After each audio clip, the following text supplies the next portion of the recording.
सोनम कपूर जब एक्टिंग करती है तब उसमें अपनी लुटिया डुबा देती है और उस डूबी हुई लिटिया में गटर का पानी भर के उससे नहा भी लेती है, क्योंकि उसे गटर के पानी से नहाना बड़ा ही स्वच्छ लगता है, निर्मल लगता है। उसे ऐसा लगता है कि उसके मन के भीतर की जो शांति है वो गटर के पानी के नहाने के बाद ही मिलती है। जब भी मुंह खोलती है गटर वाली बदबू ये कहीं ना कहीं छोड़कर चली ही जाती है।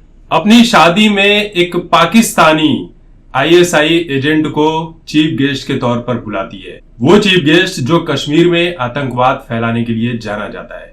तो समझ जाओ कि हिजाब वाले मुद्दे पर इसका मुंह खोलना जरूरी क्यों हो गया। सोनम आंटी ने अपने इंस्टाग्राम स्टोरी पर एक तस्वीर शेयर की है जिसमें दो तस्वीरें हैं, एक पगड़ी पहने हुए शख्स की है, सिख सरदार जी की है, और दूसरी एक महिला है जिसने हिजाब पहन कर रखा है। और साथ में ये सवाल किया है कि जब पगड़ी चॉइस हो सकती है तो हिजाब क्यों नहीं। अब आप यहां पर यह सोचिए कि जिसे हिजाब और पगड़ी के बीच का अंतर ही नहीं पता वो इस तरह की बेवकूफी वाली बातें ही करता है।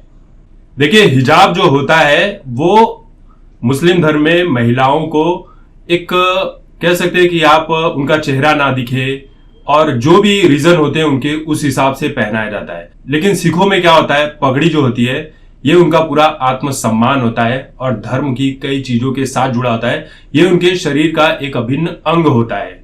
अगर सोनम कपूर को सिखों के बारे में जरा सा भी पता होता तो वो इस तरह की बेवकूफी भरी बातें नहीं कहती।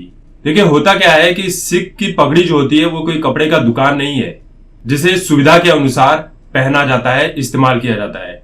ये सशस्त्र बल अधिनियम और मोटर वाहन अधिनियम पैन इंडिया में संवैधानिक रूप से स्वीकृत किया गया है। ये सिख धर्म का यानी सिखों का शरीर का एक अभिन्न अंग है। अब दुनिया भर में जहां पर भी सिख होंगे आप उन्हें हमेशा पगड़ी के साथ ही देखेंगे। ये कोई फिल्म की पोशाक नहीं है जिसका इस्तेमाल पैसे कमाने के लिए किया जाता है। सोनम कपूर वो बेवकूफ औरत है जिसे राष्ट्रगान और राष्ट्रगीत में अंतर ही नहीं पता है। मतलब जिसे यही नहीं पता तो भाई वो हिजाब और पगड़ी इसके बीच में कैसे फर्क कर सकता है। हाँ, सोनम कपूर का अगर ये कह दो कि ड्रग्स और गांजे में आंख मूंद कर अंतर बताने के लिए कह दो तो शायद बॉलीवुड के चरसी गैंग जो है ये अपने आप बता देंगे कि ये गांजा है या चरस है। देखिए, जिनका दिमाग कचरे से भरा हो उनकी बातों को सीरियसली लेने की जरूरत ही नहीं होती है। स्वरा भास्कर और सोनम कपूर ये दोनों भले ही अलग अलग खानदान में पैदा हुए हैं लेकिन इनका दिमाग बिल्कुल बेवकूफों जैसा है।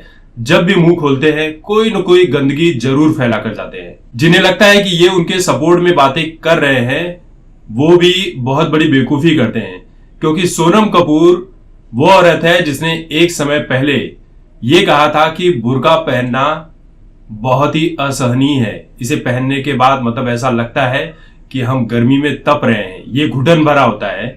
लेकिन आज कुछ लोग सोनम कपूर की इसी चीज को लेकर तारीफ कर रहे हैं। तो सोनम कपूर जैसे लोग और स्वरा भास्कर जैसे लोग जब भी अपना मुंह खोले तो इनका अगला पिछला भविष्य भूतकाल वर्तमान सब कुछ समझ कर ही इनका समर्थन कीजिए।